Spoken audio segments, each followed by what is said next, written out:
The removal of Sen Lwin was exactly what the Burmese people wanted. After 5 days of violent anti-government demonstrations, which has left at least 1,000 people dead, the government capitulated and Sen Lwin resigned. In a radio broadcast, the Armed Forces commander had declared that the army would take stern measures against protesters. But Western diplomats reported large numbers of troops joining with the people and taking no action against them. Without the support of the military, Sen Lwin had no choice but to stand down. An emergency meeting of the Central Committee has been called for next Friday, but there's no indication who might succeed Sen Lwin. 26 years of hardline socialist rule has left Burma economically ruined with no effective political opposition. Without radical reform and a swift return to democracy, the new president will be powerless to prevent civil war.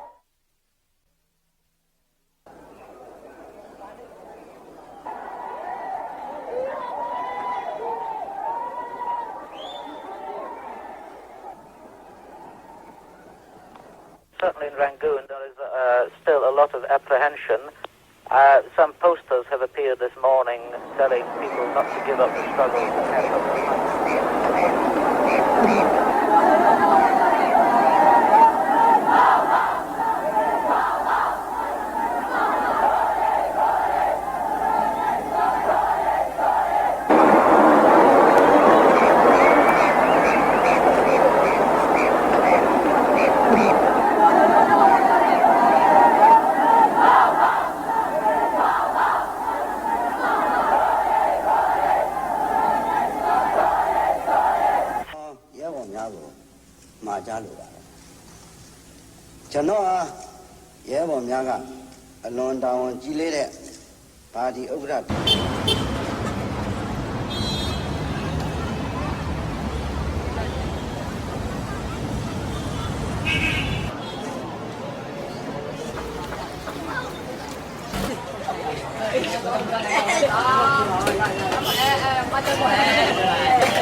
The way the country has been run for the past 26 years, there are no obvious successors. There is nobody who has any obvious claim to power, and the government will be looking, I suspect, for someone who will both satisfy the army's requirements and who will also present an acceptable face to the public. So how likely is it now that Sen Lwin's gone that there'll be peace on the streets? Well, one would expect there to be at least a temporary lull because people will be very pleased to see him go. But I think the question is how the government will follow through.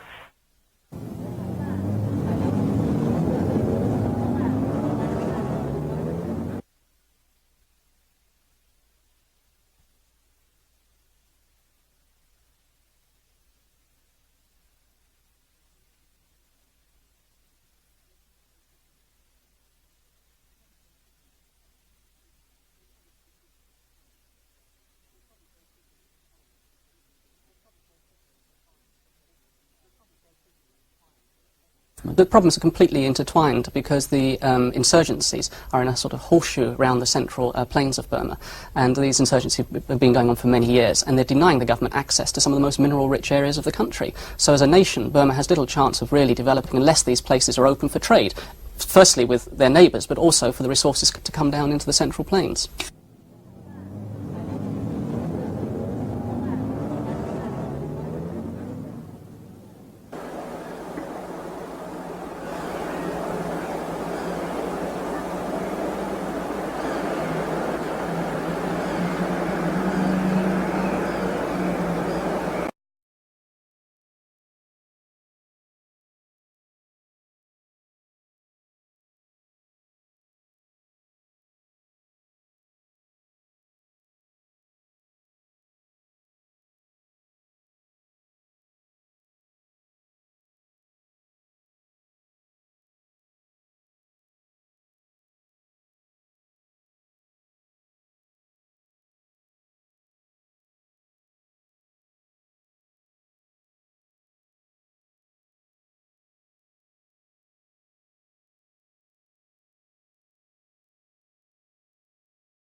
Pressure for reform in Burma has been kept up right to the choosing of the new leader. Only 2 days ago, hundreds staged a demonstration outside the hospital where last week soldiers searching for wounded protesters shot dead doctors and nurses. Tributes marking the spot. It's only 3 weeks since Sin Gwyn was sworn in to replace Ne Win as leader. He lasted just 17 days before the government was forced to bow to the growing protests. The question is, will the new leader, Wang Wang, be any different? In the cost of living, restoration of basic civil rights and the release of political prisoners. Today, the European community added its voice to concerns about human rights abuses in Burma, recently highlighted in an Amnesty International report on execution and torture of ethnic minorities. In various minority states, troops assigned to counterinsurgency operations basically seem to kill anybody they suspect has any sort of association or might be giving any kind of assistance to the insurgency. If they don't kill them, they take them into custody, interrogate them, and during interrogation use some of the most horrific forms of torture that I've ever heard of. It seems that the Army has now been doing in urban areas what it's already been doing in rural areas for a long time. Outside the Burmese embassy in London today, members of the Committee for the Restoration of Democracy in Burma held a protest picket, one of several this week. Their posters reflected reports that as many as 3,000 people may have been killed during last week's demonstrations in Burma. And they had no illusions about any new leader. He's a non-entity. He doesn't count. He's just a front man or a stopgap. That's the best I can say about it. 26 years of repressive rule and political isolation has brought economic ruin to Burma, once one of Asia's wealthiest countries. It's estimated now that 40% of the gross national product goes on the black market. Until 4 months ago, this woman was a surgeon in Burma. She says if people were sick and they didn't have money, they died. When a patient comes to the hospital, the doctors ask them to buy the antibiotics by themselves. So the patient relatives have to go to the black market and they buy the antibiotics outside. We asked the Burmese ambassador for an interview, but he declined, his staff preferring instead to take photographs of the protesters. This evening, Burma's 38 million people were addressed by the new leader who told them, "We need to review ourselves. Consultation with the people became weakened," he said. Observers are watching with interest. I think the thing which most people will be looking for is a statement on this question of a return to a multi-party system of government. And I think this makes Momong a more interesting character than some of the others, is that he actually served in the government before Ne Win seized power. He does have a foot in the democratic era. Although the Burmese government says a commission's been set up to consider ways of meeting the people's wishes, tonight Wang Wang appeared to rule out the key demand for a multi-party democracy. So the protests go on. More and more people are joining this campaign, and I believe it's unstoppable now. No matter what Ne Win, Sin Gwyn, or this new bloke and the whole army tries to do, I don't think they can stop this uprising from achieving their goal.